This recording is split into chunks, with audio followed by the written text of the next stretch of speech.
ตัวเสียดแวนนะมีแต่บ่ฮู้ว่าเห็นคนคักหรือบ่ก็เอามาทำได้หลอกแกเทื่อสิเอามาลองมันก็ได้ ที่บน คันท่าซับนี้นี่เอาตัวนี้ก็ได้แล้วแต่ครับเพราะบ่อยากเอาตัวนักหลายนะตัวนั้นคันครับเพื่อนๆนักๆอันนี้อ้ายยังงาม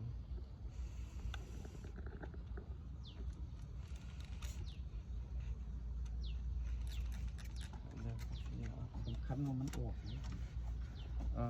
นี่เห็นบ่คราบเรื่องนี้ เจ็บไปวะ นี่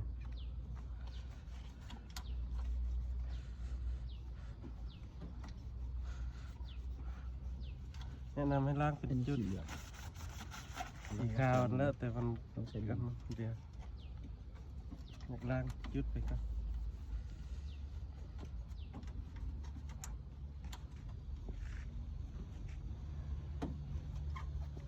ก็ไปซื้อกล่องเต็มบัดเพียงกันคนแท็บยี่ห้ออย่างเป็นยี่ห้อมันรีวิวบอกงาม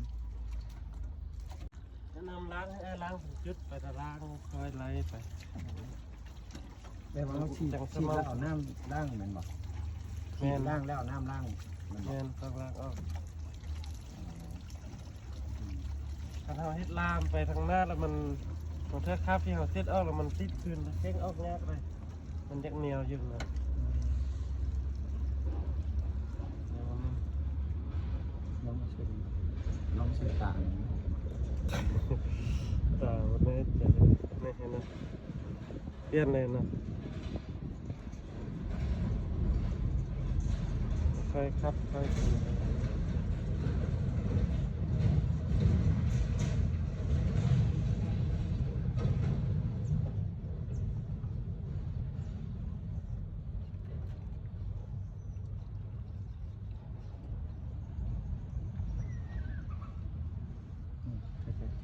ต้องใช้นิ้วออกมา